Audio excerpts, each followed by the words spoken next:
Bueno, pues ahora ya estamos grabando. Buenas tardes y buenos días también. Es una inmensa alegría estar de nuevo aquí con todos vosotros y poder compartir estos espacios de encuentro con esa sabiduría profunda que mora en el corazón de todos nosotros, que es un mismo corazón y cuyo llamado pues nos está siendo cada vez más presente y al que estamos escuchando. Y por eso nos congregamos, nos reunimos para seguir encendiendo ese amor en nuestro interior que nos guía con su luz hacia adentro, hacia el único espacio donde verdaderamente podemos encontrar la paz, el cuidado, la unidad y la felicidad que estamos ansiosos por obtener. Así que muchas gracias a todos y vamos a dar inicio a la charla de hoy. Para mí es un tema que me toca, me llega muy profundo. Para mí es de los más fundamentales que hay, que es el tema de la autoindagación. Y ahora veremos qué es, de dónde viene, para qué sirve, cuál es su utilidad, su propósito y cómo se practica. Así que bueno, estoy aquí todavía dando entrada a algunas personas. A ver, bien. Bueno, pues está claro que si estáis aquí compartiendo este espacio conmigo, con todos nosotros, es porque somos buscadores, como ya he dicho en otros vídeos, ¿no? Y en el camino del autoconocimiento, el buscador siente un anhelo profundo de encontrar su origen, su naturaleza o la naturaleza de la realidad. Queremos saber dónde se encuentra la verdadera felicidad y el verdadero amor. Y por eso estamos aquí. Y vamos a ver qué relación tiene la autoindagación con este anhelo genuino y común en todos los seres. Vamos a empezar describiendo qué es la autoindagación, ¿no?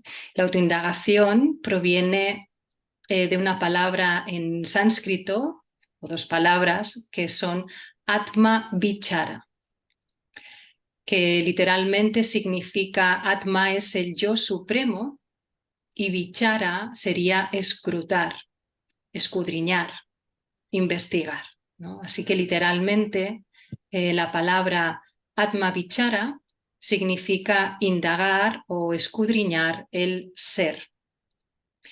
Y este es el mayor legado que nos dejó fundamentalmente el gran sabio y autorrealizado Ramana Maharshi. Y este legado nos lo hizo llegar a través de su propia experiencia y en concreto de su propia experiencia de muerte que vivió a la temprana edad de 16 años. En ese entonces Ramana Maharshi, que su nombre era Venkataraman, era un chico normal y corriente, digamos que no destacaba tampoco por ser alguien como muy dado, ¿no? a lo espiritual. Se encontraba en casa de unos familiares y en un momento dado estaba solo en una habitación y en un momento dado le sobrevino una sensación profunda y clara de muerte, de que iba a morir.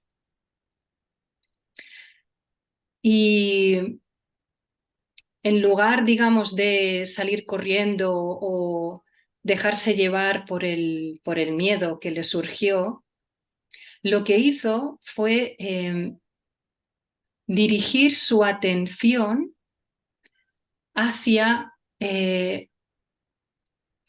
cuestionarse qué era eso que le estaba sucediendo. Es decir, en ese momento en el que él estaba sintiendo esa sensación de que se iba a morir, en realidad no estaba enfermo de nada, pero fue como si fuera una especie de muerte súbita. Le vino la sensación clara de que se estaba muriendo.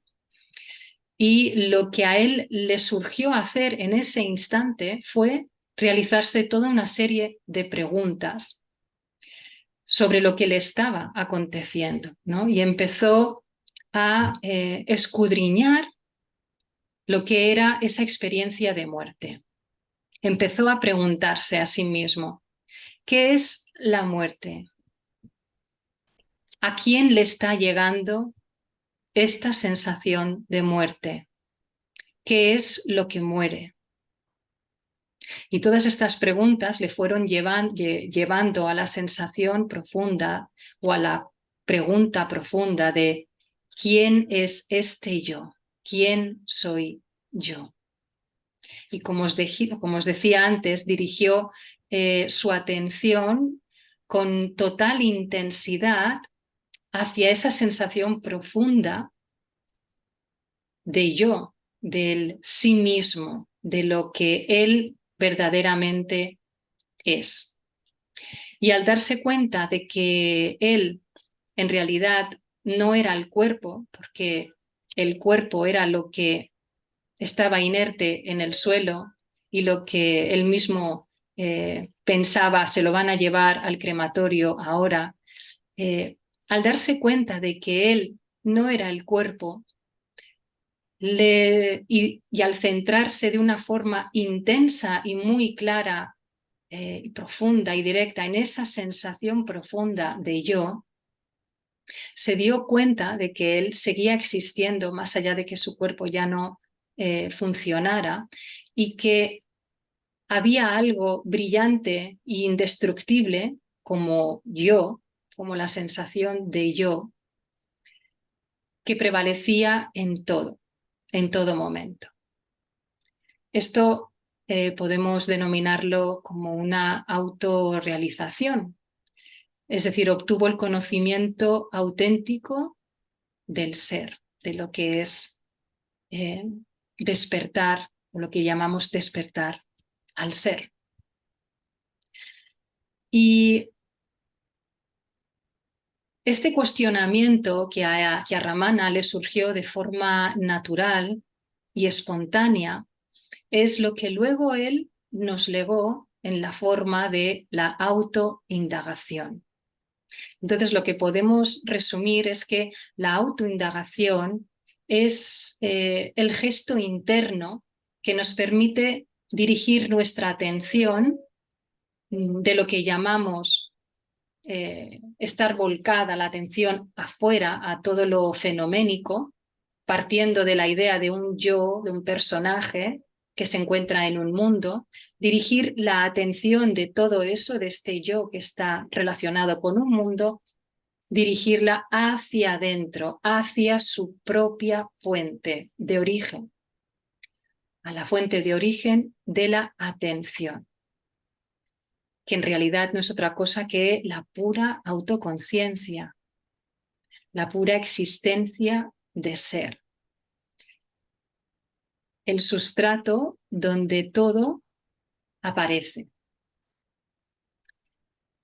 Pero antes de seguir profundizando, ¿no? Me gustaría volver a remarcar, fijaros, ¿por qué querríamos conocer nuestro ser? ¿Qué es qué es lo que buscamos? Por qué queremos encontrar o conocer nuestro ser?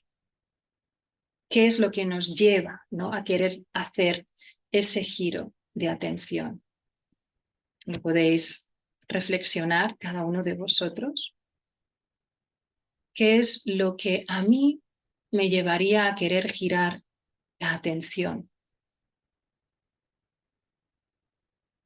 Si nos damos cuenta, esta pregunta tiene que ver con lo que he comentado al principio. Busco el origen de quién soy porque estoy buscando el origen de la felicidad, de la paz, porque quiero encontrar esa paz.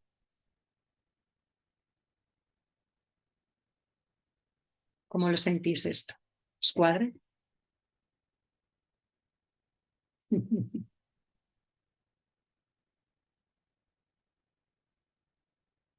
Bueno, en realidad lo que todos buscamos es un estado de ser. Esa paz, esa felicidad, esa dicha son un estado interno y es el estado de ser que está más allá de la mente, más allá de lo dual, más allá de lo finito, del espacio-tiempo, de lo impermanente. Eso es lo que estamos buscando. Y como ya también he comentado en otras charlas, cuando ya nos hemos cansado de, de estar dando vueltas y vueltas sobre la misma rueda, intentando encontrar la felicidad, explorando el universo, intentando encontrar aquello que nos otorgue un estado de ser, el estado de ser, el estado de paz y felicidad. Cuando ya nos cansamos de todo eso, es cuando este giro de atención empieza a suceder de forma natural, empieza a incrementarse en nosotros el anhelo por querer conocernos, por querer ir hacia adentro. ¿Y por qué le sucedió a Ramana Maharshi en ese momento en el que él creía morir? Precisamente por eso, porque ahí, en ese momento, todo lo demás, cuando nosotros nos enfrentemos a la muerte, todo, absolutamente todo va a desaparecer. Entonces, ¿de qué me sirve querer seguir aferrado a todo aquello que va a desaparecer? Lo único que me queda es aferrarme a la experiencia directa de quién soy yo, porque es lo único que siempre ha prevalecido bajo todo cambio, desde que nací hasta que muero. Y poder realizar ese gesto de ir hacia adentro cuando todo se pierde es lo que nos da la idea de que es lo único verdadero y real y es lo único que prevalece a la muerte y por lo tanto es un estado de ser, de existencia.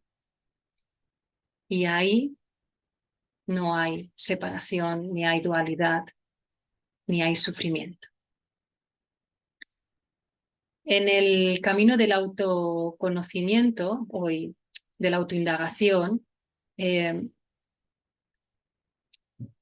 podemos decir que es como el ejemplo del pez, no supongo que lo habréis oído alguna vez, del pez que se encuentra en el océano y que va buscando el agua y que va preguntando a distintos animales con los que se va encontrando, oye, ¿tú sabes lo que es el agua?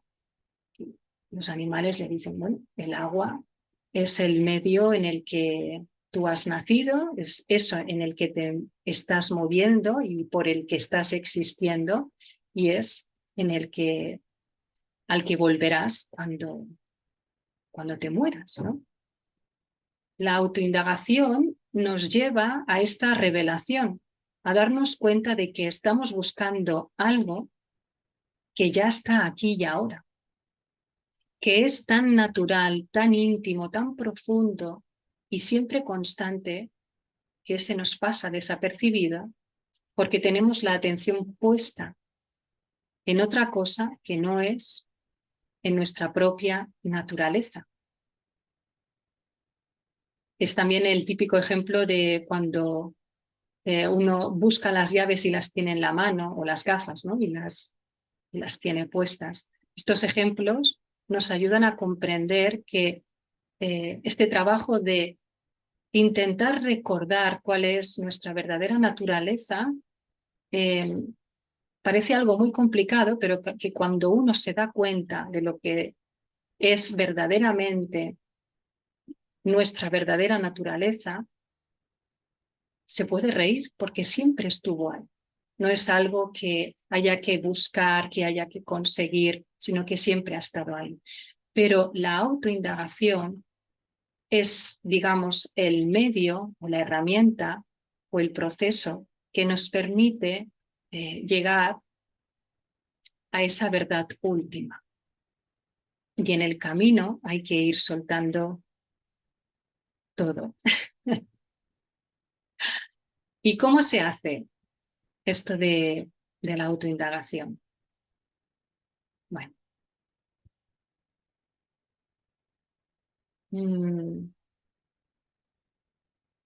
para empezar a realizar este gesto, ¿no?, de girar la atención, que como os decía, es lo más natural, porque en realidad ya estamos siendo, ¿no? Y queremos darnos cuenta de lo que estamos siendo. Pero bueno, para realizar este gesto,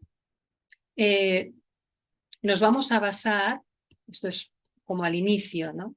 Al inicio, que puede ser bastante tiempo y que nos puede ayudar mucho. Nos vamos a basar en una serie de autopreguntas o de autocuestionamiento que nos ayudan a pasar de los contenidos mentales, es decir, de los pensamientos. Y cuando digo pensamientos, pues me refiero a emociones, sensaciones, percepciones, imágenes, todo lo que puede ser un contenido mental, lo que podemos llamar los objetos, ¿no?, al foco central que se relaciona con ese contenido mental, que es el yo psicológico.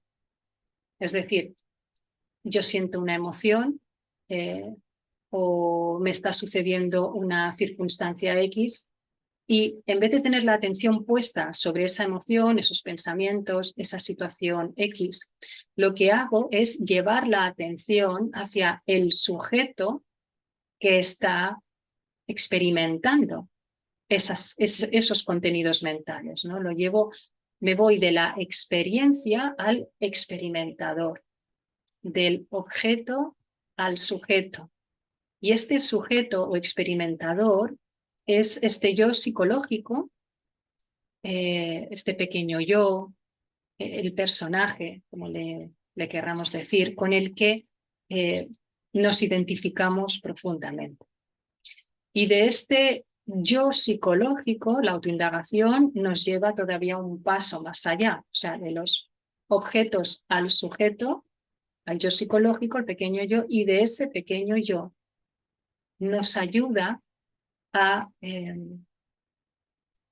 observar más allá, a ver qué hay más allá de este yo psicológico, y de ahí nos lleva al estado de pura autoatención o pura autoconciencia fundamental, es decir, como el sustrato en el que aparece este yo psicológico.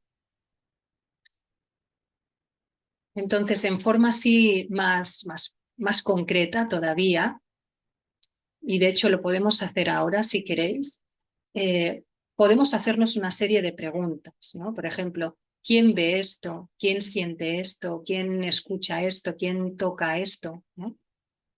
¿Quién es este yo que experimenta este suceso, este evento? ¿No? Y ahora, por ejemplo, lo podemos hacer. Nos vamos a centrar, por ejemplo, en un sonido, ¿no? Buscad un sonido en vuestro alrededor y vamos a poner la atención en ese sonido, cualquiera, da igual, o incluso en el silencio si no tenéis sonidos, ¿no? Y preguntaros, ¿quién está escuchando esto? Y fijaros cómo dirigimos la atención del sonido, como hacia el origen del que está escuchando. Es como que la atención deja de posarse sobre el sonido y se dirige hacia el que está escuchando. Y hacemos como el gesto de ir hacia adentro, ¿no? Entonces ahí estamos en ese yo psicológico que está escuchando algo.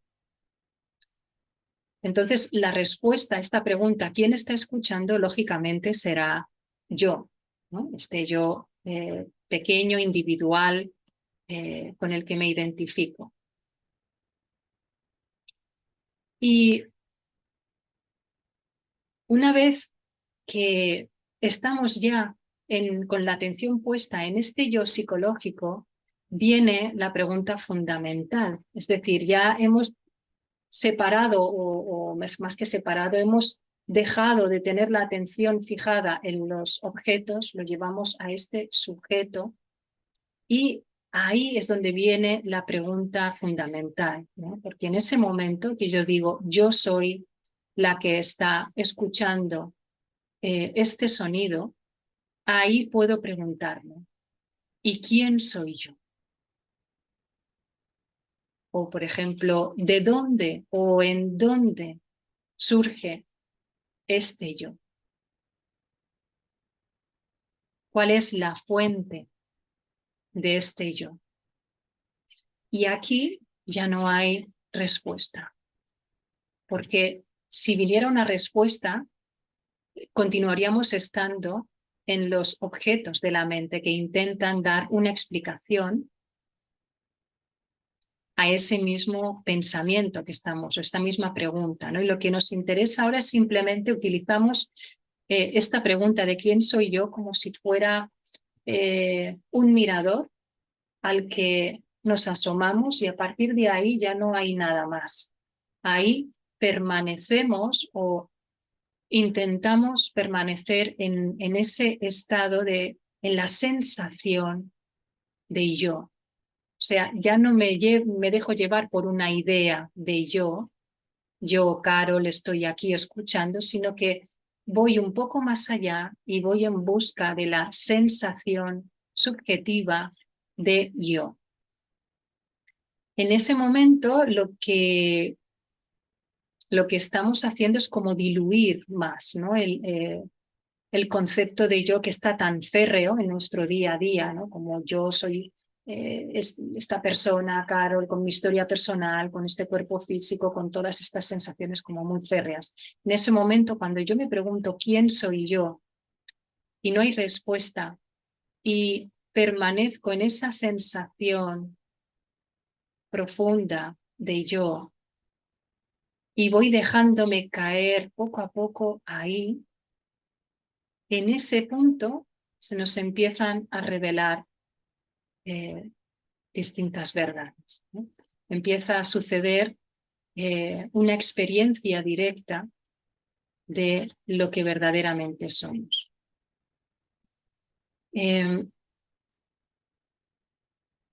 Entonces, si nos damos cuenta, es tratar de llevar nuestra atención más allá de los, como os decía, ¿no? De los objetos, o sea, pensamientos, emociones, sensaciones, al sujeto y del sujeto al yo que es su verdadera fuente, su verdadera naturaleza. Entonces, para ello, cuando iniciamos la autoindagación, al principio, pues se trata de cuestionarnos una y otra vez, ¿no? Todo lo que va sucediéndonos a lo largo del día, pues los pensamientos que tengamos, las sensaciones que tengamos, ¿no?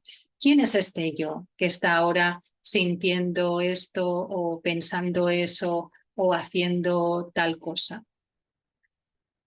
Y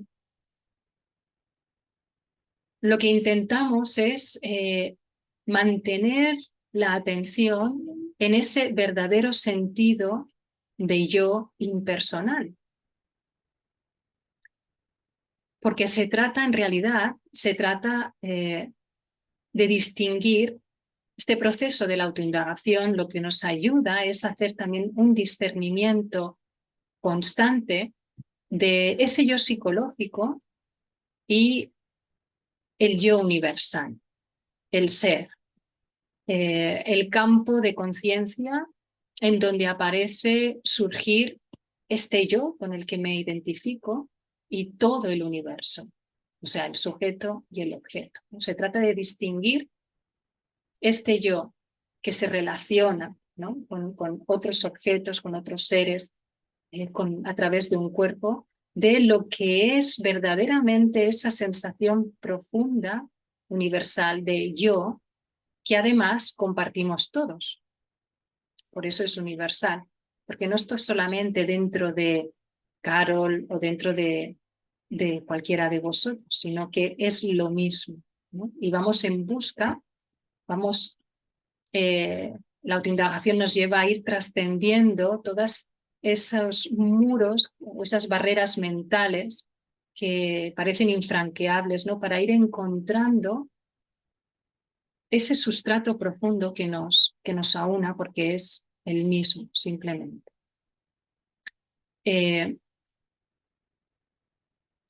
Y la idea es mantener la atención en esa sensación interior de yo o de existencia, ¿no?, de conciencia pura, y aferrarse a ella tanto como nos sea posible.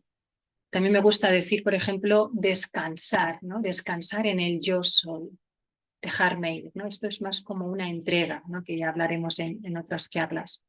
Descansar en el yo soy es la otra cara de la autoindagación, que es la rendición o la autoentrega. Entonces, cuando iniciamos la autoindagación, en realidad lo hacemos con una actividad mental. Es curioso porque queremos trascender la mente, pero no lo podemos hacer si no es a través de la mente. Iniciamos este proceso de trascendencia a través de la propia mente, ¿no?, como por ejemplo la experiencia de Ramana nos ilustraba. O sea, a través del cuestionamiento, ¿no?, de las autopreguntas que nos hacemos, a través del pensamiento, dirigimos nuestra atención a esa sensación profunda de yo. A esa sensación profunda de yo, una vez que empezamos como a atravesar mi yo psicológico, que está de una forma muy férrea, empieza a parecernos como algo más diluido, ¿no?, como que ya no tiene tantos aspectos definitorios que le dan como identidad, ¿no?, como que veracidad. Nos vamos saliendo poco a poco de ese yo psicológico hacia, digamos, una expresión de conciencia que está más atrás, ¿no?, como en el background, lo que también se llama muchas veces el observador.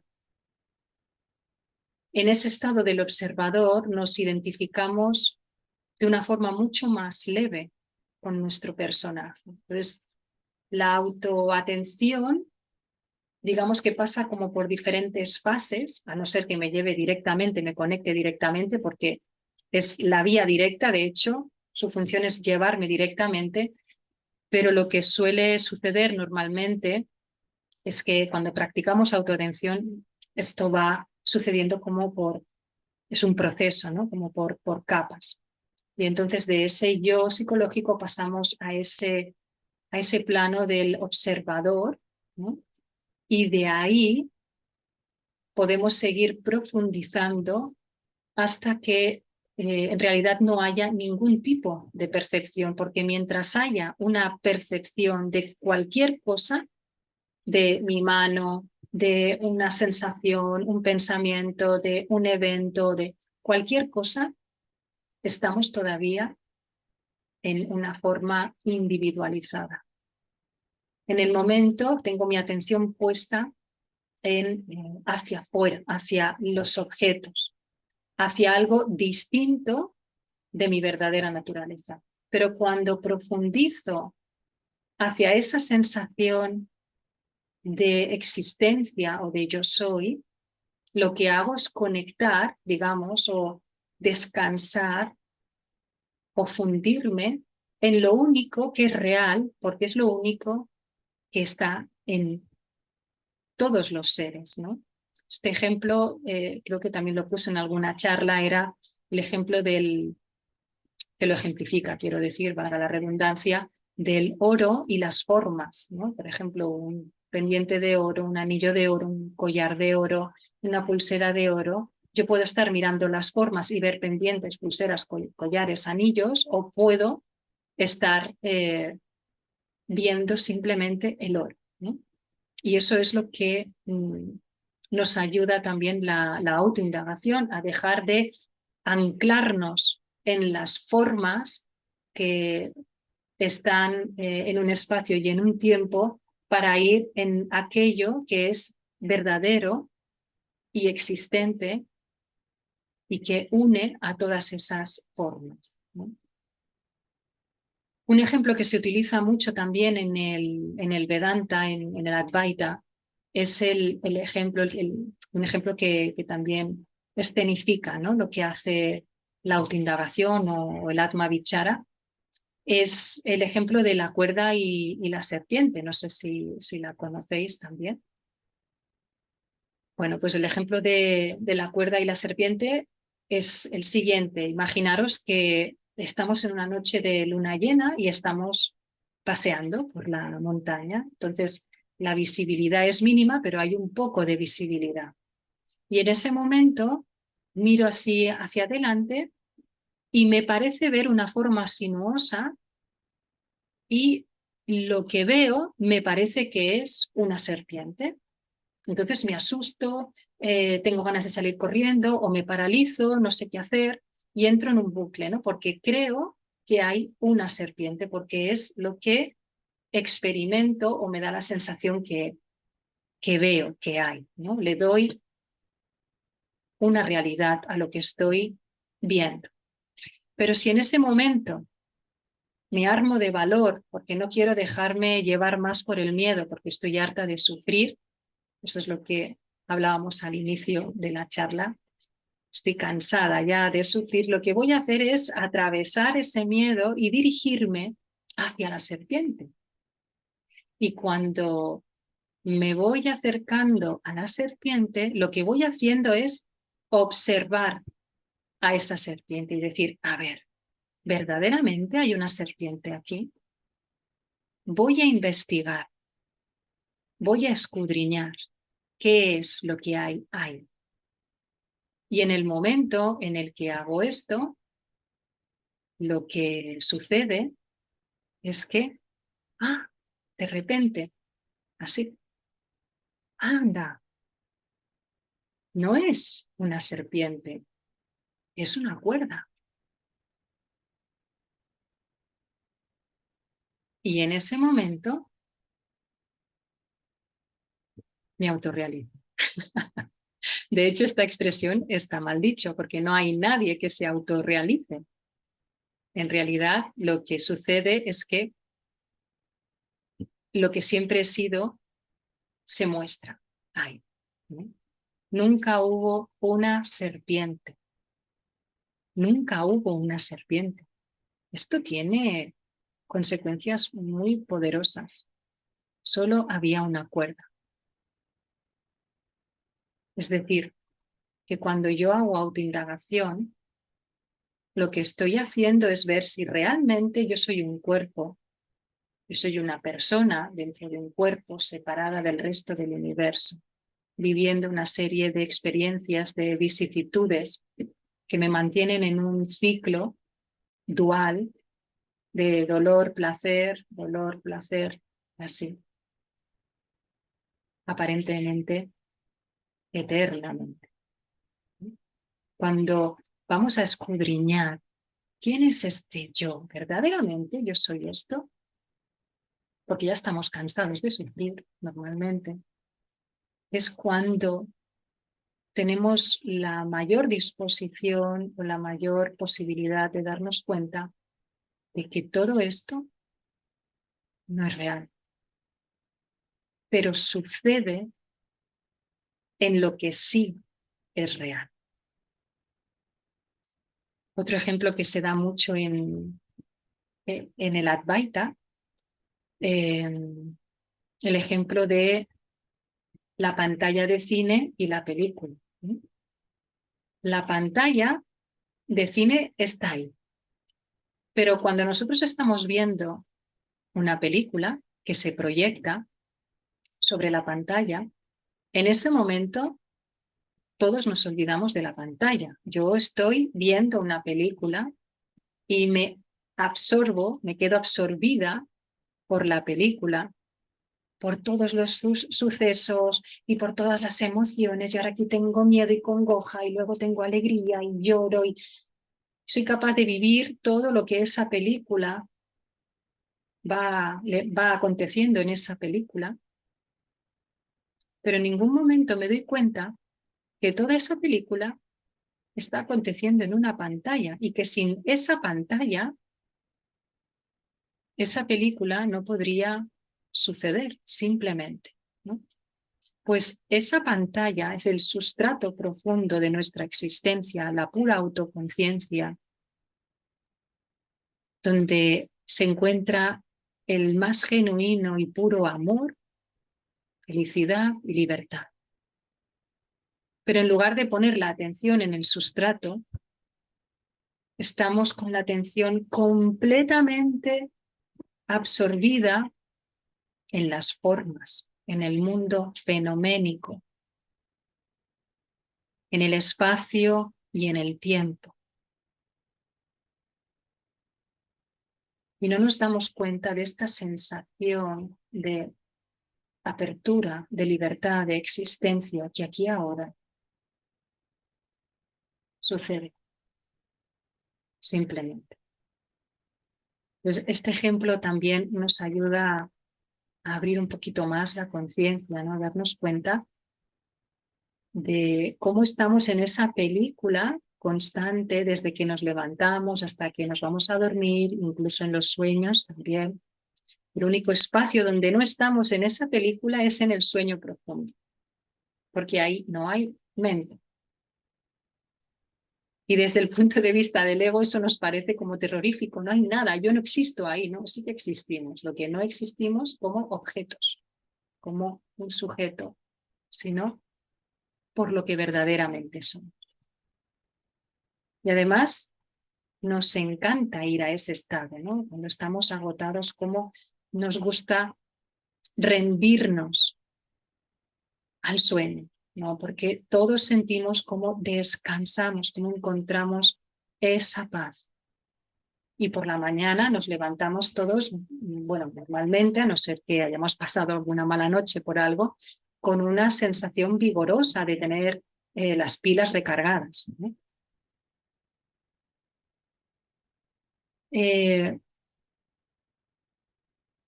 Bueno, un poquito estos ejemplos para dar un poco de pinceladas de lo que podría ser la autoindagación, ¿no? Girar la atención y dirigirla hacia su fuente, de la que emergió, hacia el estado puro de conocer. Lo que la atención es el acto de conocer cosas, pues dirigirla a su fuente y permanecer ahí. Y la paradoja, no me acuerdo también, la paradoja es que parece que tenemos que realizar un esfuerzo para hacer este gesto, ¿no? Cuando es lo más natural, lo que les decía al principio, ¿no? Simplemente ser, es algo natural, algo que sucede aquí y ahora. Pero mientras yo siga aferrada o identificada con un yo psicológico, voy a tener que hacer un esfuerzo, que es lo que se le llama la sadhana, ¿no? Poner una energía en cada momento para dirigir mi atención hacia su hogar, hacia su fuente, porque solamente ahí es donde voy a conseguir estar en paz y llevar esa paz a todo lo que esté aconteciendo.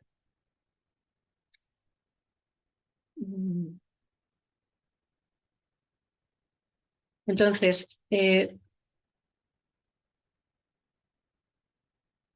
una cosa es sumergir la mente y otra cosa es erradicar el yo o la mente por completo, ¿no? También hay una analogía que se usa, a mí me gusta mucho, es muy ilustrativa también, de imaginarnos a un yogi, ¿no? De estos capaces de meditar tantísimas horas, llegando a niveles profundos de conexión, de aquietamiento mental. Un yogi que está meditando a orillas del Ganges y viene un discípulo, ¿no? Y antes de meditar le dice el yogi a su discípulo, por favor, tráeme un vaso de agua, ¿no? Y mientras el discípulo va a buscar el vaso de agua, pues él se sumerge en el silencio. Y pasan los días y los meses y los años y él está completamente absorbido en su estado de aquietamiento mental. Y pasan 30 años y sale de este estado y lo primero que dice es, ¿dónde está mi vaso de agua? ¿No? Esto lo que intenta ejemplificar es que una cosa es aquietar la mente y lo que hacemos es como una especie de congelar, ¿no?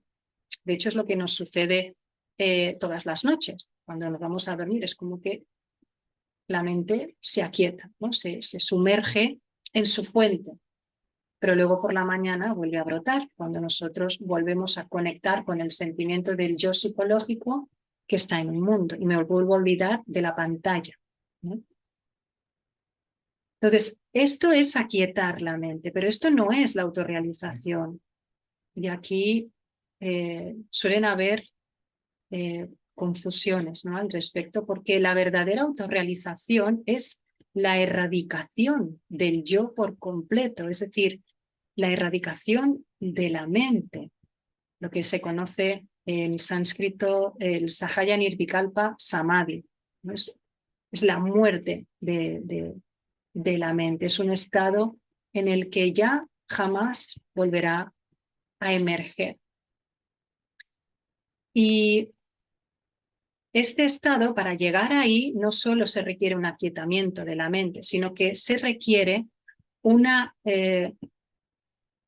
destrucción, digamos, de todas las tendencias que hacen que la mente vuelva a emerger de nuevo, aunque hayan pasado 300 años, o 30, o una noche.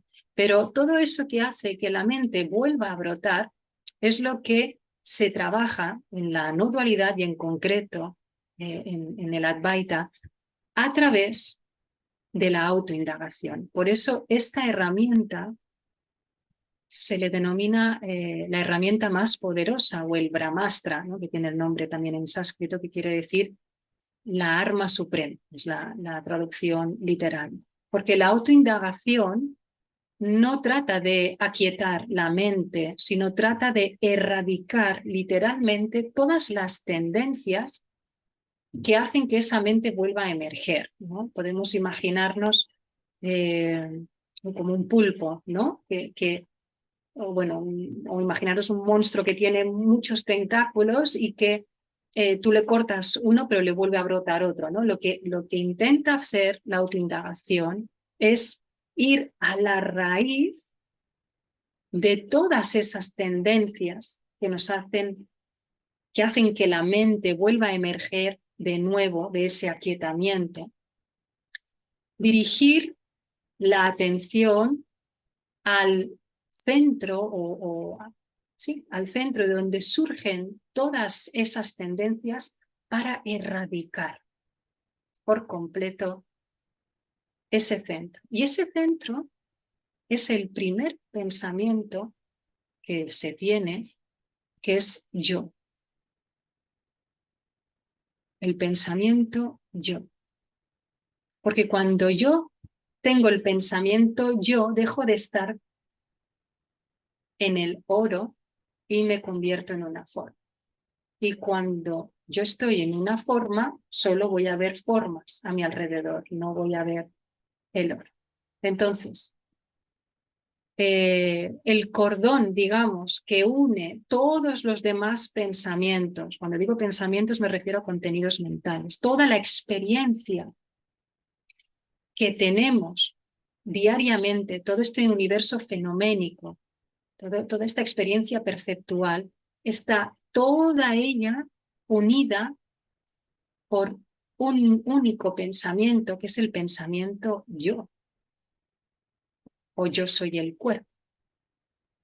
En ese momento dejo de ser una conciencia universal o impersonal para sentirme algo concreto, definido, limitado, y por lo tanto veré con esa misma mirada, digamos, veré mi propia naturaleza, mi propia existencia. Ya no me voy a sentir lo que soy, sino que al vivirme algo limitado voy a ver limitación por doquier. No voy a ver la existencia.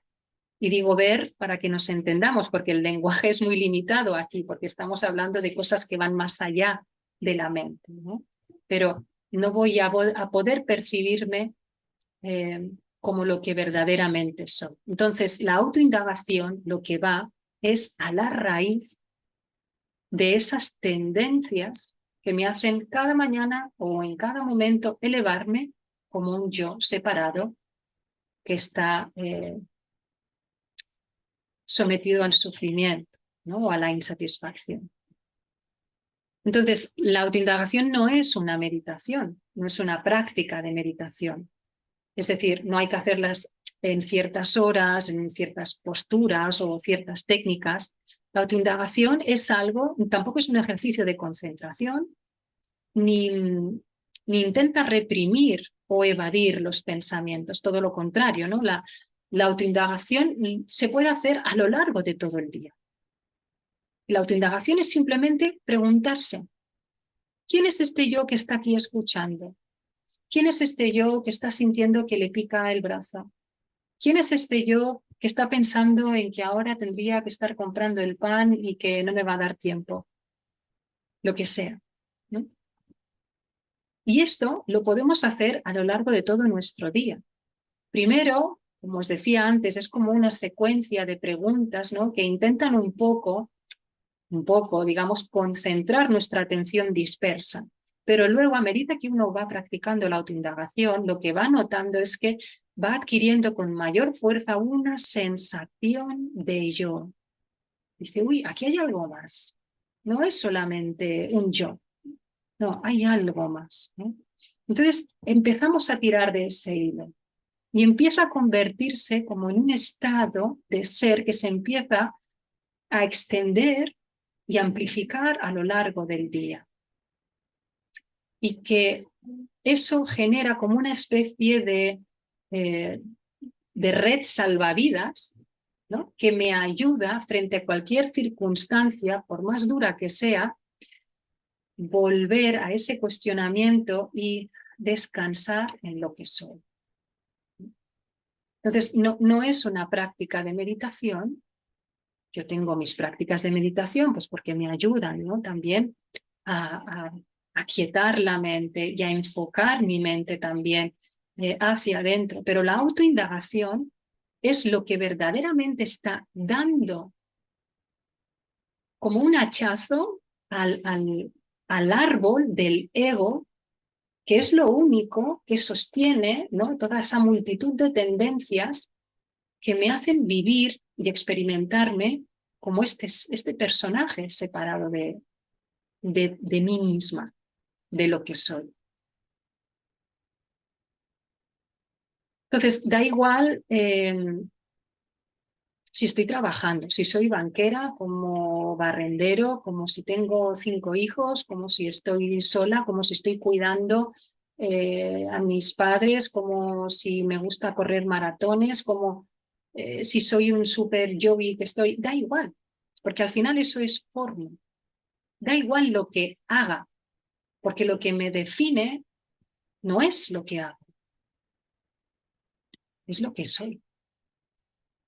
Y lo que estamos haciendo constantemente es dirigir nuestra atención a lo que soy, no a lo que hago y a lo que me intenta definir. ¿Se ve esto? Entonces, la autoindagación lo que hace es debilitar las tendencias mentales y erradicar por completo al ego, a lo único que sostiene todas esas tendencias, ¿no?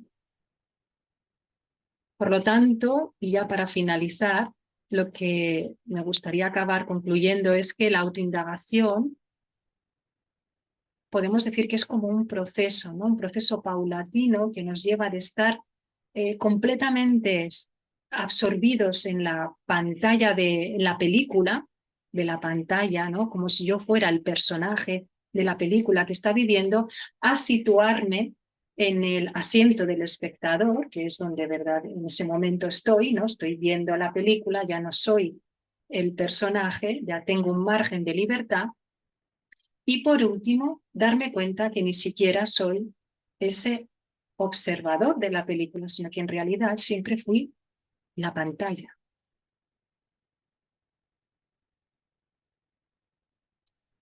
Entonces, podemos decir que es como un proceso, ¿no? Que va teniendo lugar eh, para el 99% de los mortales, digamos. Luego hay, pues, algunas almas ya muy maduras y muy trabajadas en infinitud de vidas que aparentan despertar de la noche a la mañana, como es el caso de Ramana Maharshi o Robert Adams, o bueno, hay varios, ¿no?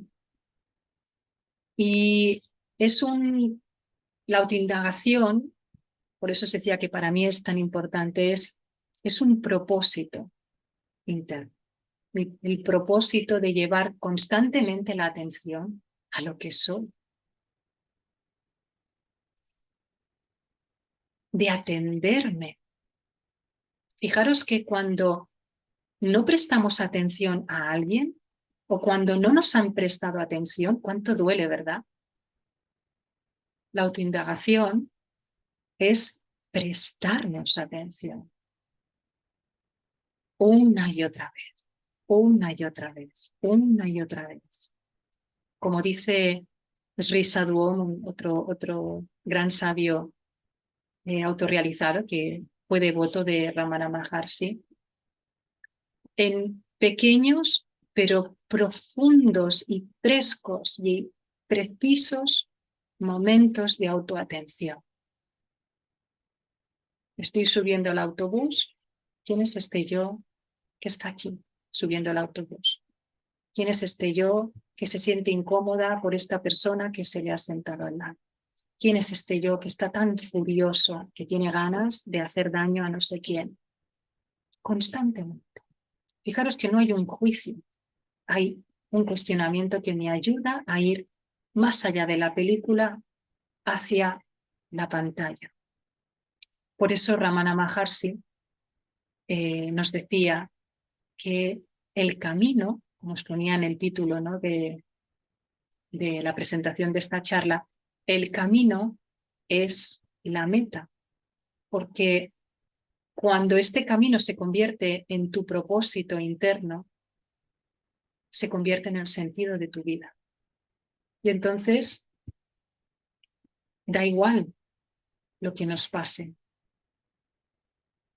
siempre puedo volver, lo cual no quiere decir que no me duela lo que pase allí fuera, pero cada vez lo iré viviendo de una forma eh, más desapegada y por lo tanto más amorosa, porque ya no querré obtener, estaré en disposición de dar, estaré en una mayor presencia.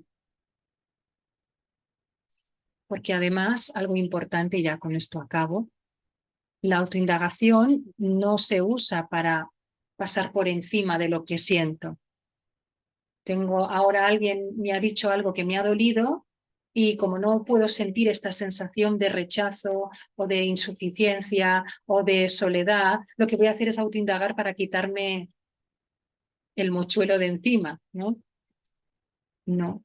Precisamente la autoindagación, para que sea efectiva, es abrirme a sentir en profundidad, a sentir lo que pienso. O sea, tengo que estar muy presente de lo que estoy pensando y de lo que estoy sintiendo, de lo que está sucediendo. O sea, fijaros que, porque hay gente que lo interpreta a lo mejor así, ¿no? Ah, pero esto es para evadirte o esto es para... No, no, no, todo lo contrario. Para que la autoindagación sea efectiva, tengo que estar presente a lo que me está sucediendo.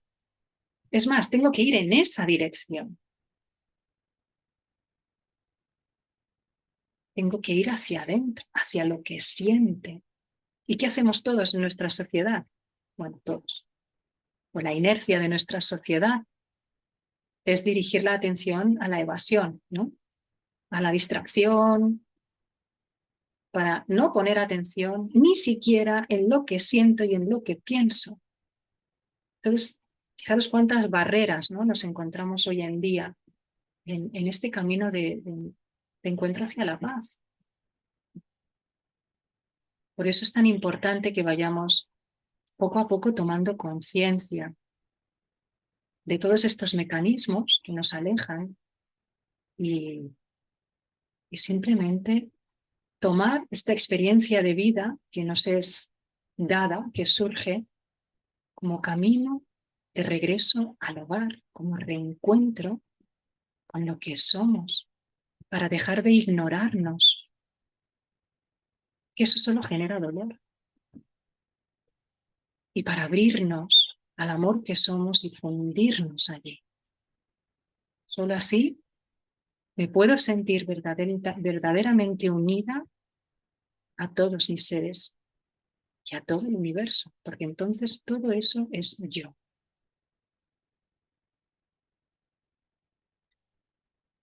Bueno, vamos a poner fin a la charla porque me tiraría horas. Ya veis que he estado una hora hablando hoy. Bueno, es un tema que me encanta y cuanto más lo hablo, más amor me surge. Y no sé si tenéis alguna cosa que compartir o que preguntar.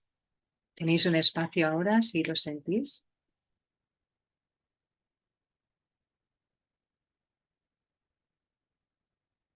A ver, Leo, adelante. Sí, a mí me ha recordado en la adolescencia, yo me sentía en un pozo, no podía ser feliz porque no sabía quién era ni cómo era.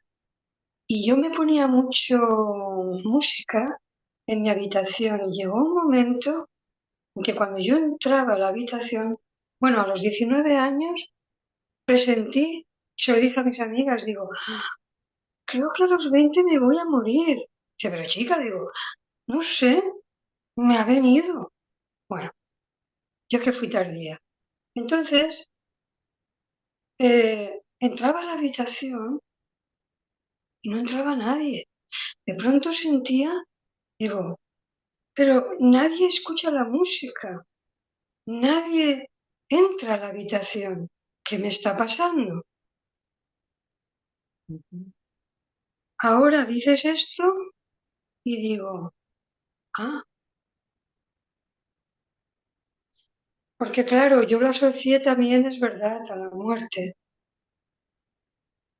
Pero ahí se me despertó el más búsqueda del conocimiento. Conocí al Guru Maharaji a través de una amiga, de unas amigas, y me decían, abandona tu mente. Yo me llamaba Rosa, que me llamo Rosario Rosa.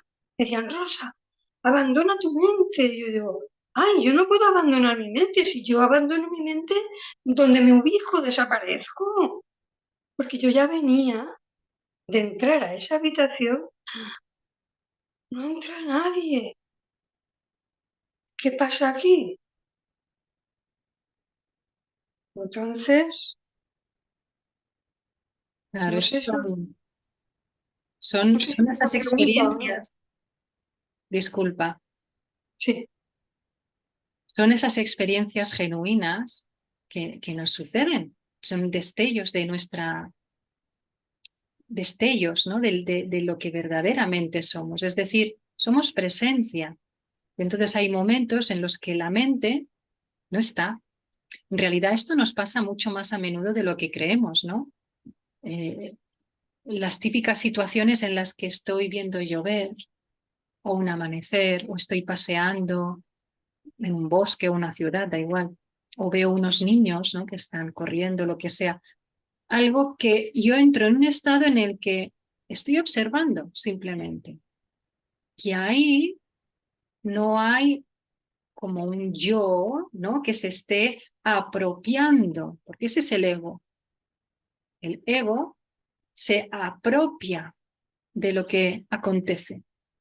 Esto es yo y esto es mío y esto lo quiero y esto lo rechazo y ahí se genera la dualidad, ¿no? Mis gustos, mis disgustos. Entonces, hay momentos, lógicamente, porque es nuestra naturaleza, está aquí y ahora. En algún momento el fallo en la Matrix aparece, ¿no? Y vemos esos vislumbres de lo que somos. Y tiene mucho sentido lo que dices también en que son sensaciones de muerte también a veces, ¿no? Porque es como, ¡ah! ¿No? Esa sensación de, uy, que no tengo el cuerpo o que, ostras, que aquí no estaba, ¿dónde estoy? ¿No? Una sensación así de que no estaba, pero sí estoy porque estoy consciente, ¿no? Pero no estaba en la forma en la que estoy acostumbrada a identificar. Entonces es una sensación de muerte porque es una pérdida, ya no estoy como yo me creo que soy, simplemente soy, ¿no? Ese es el estado de yo soy, ¿no? En el que soy observador y empiezo a fundirme con todo como si todo fuera yo. Ahí todavía hay mente, pero es un estado muy diluido del ego. Cuando me refería al yo psicológico, me refería a ego también, ¿no? Lo que pasa es que lo estaba identificando más con ese yo caro, con mi historia personal, luego ya es un yo más diluido que es ego, ¿no? Y claro, pues ahí tenías, de hecho es como una especie de autoindagación natural, ¿no? Llevas la atención a lo que siempre es. Lo que pasa es que cuando vamos comprendiendo que esto es un estado natural, ya no nos va, y cuanto más lo practicamos, por supuesto, no nos genera extrañeza al revés. E incluso hay momentos en el que ese estado nos absorbe. De repente me invade una sensación y ¡jo! Como que soy tragada. También puede suceder, ¿no? Que no hay nada, Que no no hay, hay nada. ¿no? Pero el vacío nos da mucho miedo, ¿eh? Claro, ahora sí, yo era porque me estaba buscando. Y ahora, y aquellas compañeras que me decían, abandona la mente, es que quieres todo averiguarlo, con la mente quieres entender. Claro, porque me sucedía que cuando yo estaba aquí en Alicante y me llevaban a Elche en coche y una chica se sentaba arriba a explicar la experiencia de, por ejemplo, lo que había vivido, digo, yo también he vivido eso en otro lugar. ¿Cómo es posible que yo haya vivido lo mismo que estoy escuchando a esta persona? Uy, qué raro. Claro, porque es lo mismo, porque en realidad no hay muchos experimentadores, solo hay uno, solo hay una mente ego que aparenta estar fraccionada aquí en muchos yos, pero en realidad solo hay una única mente egoica y un único ser. Por eso las experiencias son muy iguales o son similares, porque al final es la misma sensación de yo separado que se vive en diferentes cuerpos aparentes, que vive la misma experiencia. Pero bueno, aquí vamos ya entrando a, a Es que otras cuestiones. me ha recordado todo eso. Sí, Digo, bueno, me ha gustado escucharte eso que has comentado, sí, bueno, pues me alegro mucho, Leo. Un abrazo. gracias. No sé si alguien más tiene alguna pregunta. Josep, adelante. Bueno, para mí la autoindagación creo que lleva a ver con mucha claridad dónde están tus rabias, tus tristezas, todo aquello, dijéramos, oscuro que no queremos ver y que te lleva a hacerlo con tanta fuerza que da miedo. Exacto, tal cual, Y al mismo tiempo, pues no te deja indagar, autoindagar tal vez por ese miedo, ¿no? Claro, pero ese miedo es la barrera, ¿no? Que todos, ese miedo es la serpiente. ¿Os acordáis del ejemplo de la serpiente? Ese miedo a tocar nuestra vulnerabilidad, a tocar la profundidad oscura, ¿no? Que es el ego, en realidad es ego, ¿no? Toda esa mente, esa sensación de separación, de miedo, de culpa, todo eso que es creerme separada de lo que soy, es la raíz, yo me creo separada, y entonces a raíz de ahí viene el sentimiento de culpa, de miedo, etc. Y eso está en lo que en terminología psicológica sería el inconsciente colectivo, digamos, ¿no? Para que nos entendamos. Eso está ahí. Cuando yo estoy mirando a la serpiente, no es que tenga que mirar, digamos, escama por escama para ver si es verdad o no. Es decir, no tengo que estar indagando cada uno de los episodios de miedo que me han pasado en esta y en otras vidas, porque no acabaría nunca. Sino que tengo, por eso os decía que la autoindagación va a la raíz, que cuestionar quién es este yo que está sintiendo este miedo terrorífico, que se está sintiendo bloqueado para autoindagar, que no quiere conectar con su dolor profundo, por ejemplo. Porque siempre es el yo, fijaros, ¿veis cómo tendemos mucho al objeto en sí, ¿no? El dolor, el sufrimiento, el miedo, a la historia, pero no al yo que está sosteniendo todo eso. Porque sin el yo, ¿qué historia personal se sostiene? Sin el yo, ¿qué miedo se sostiene? Ninguno. Y por eso es el gran legado de la no dualidad. Y por eso se le llama la vía directa o el arma suprema, porque no estamos intentando podar las ramas de un árbol, sino que estamos cortando el árbol en la raíz. Esa es la diferencia. Entonces, Ramana también ponía otro ejemplo, ¿no? Que si tú vas al barbero y te empieza a cortar el pelo, no te entretengas en contar a ver cuántos pelos te ha cortado, sino que bárrelos y sácalos del suelo, ¿no?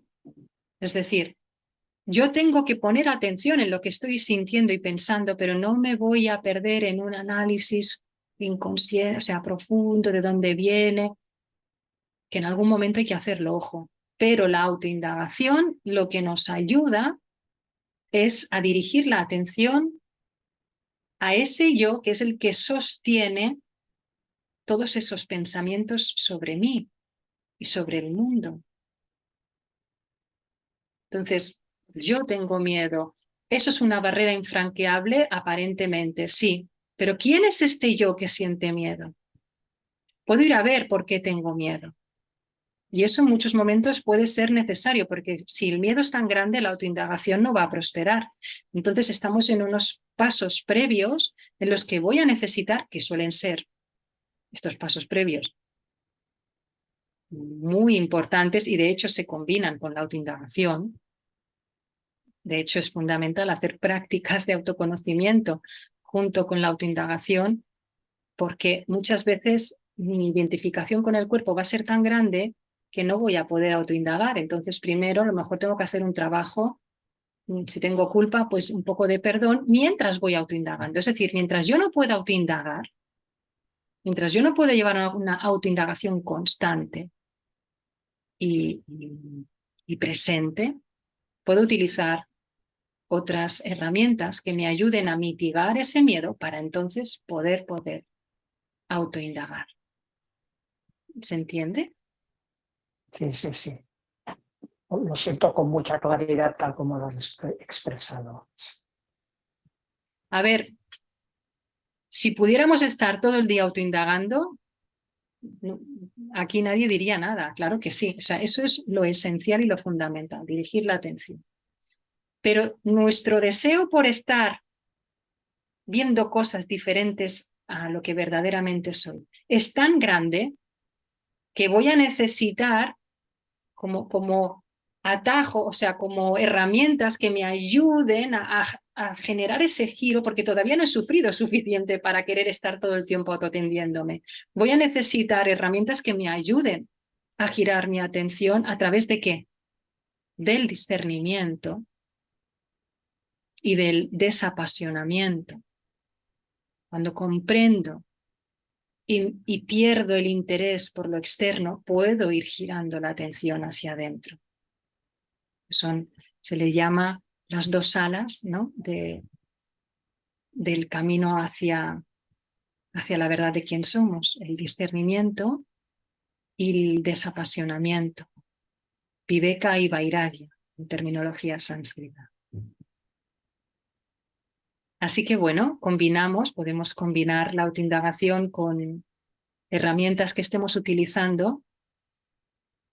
Yo intento aplicar la autoindagación todo lo máximo que me es posible, pero si en algún momento me doy cuenta que estoy empecinada en algo, que todavía tengo un deseo muy profundo de querer estar mirando hacia afuera, mi hijo, mi hija, esas cosas que le damos tanto especialismo, ¿no? Bueno, pues ahí me toca aplicar alguna otra herramienta y luego seguir aplicando la autoindagación. Es lo fundamental, pero lo podemos combinar mientras nuestra mente todavía no esté muy madura para aplicar esa autoindagación de forma constante, porque esto requiere una mente realmente depurada, ¿eh? O sea, podemos tener la humildad de reconocer de que tengo trabajo y no pasa nada, ¿eh? No pasa nada. La gracia nos lleva en volandas hacia ella para fundirnos ahí. Bueno, pues lo vamos a dejar aquí y os doy las gracias a todos por vuestra presencia. Espero que haya podido ser de utilidad y seguimos caminando en este proceso de autoconocimiento, de regreso a lo que somos. Y a partir de hoy hemos iniciado unas meditaciones en vivo en Instagram los lunes por la mañana, y quien lo sienta, pues podéis encontrar la información ahí y nos unimos en el silencio. Aquí estamos unidos a través de las palabras y allí a través del silencio, que es lo único que nos une en realidad. ¿De acuerdo? Bueno, pues un abrazo muy grande, muchas gracias, que estéis muy bien. Igual. Adiós.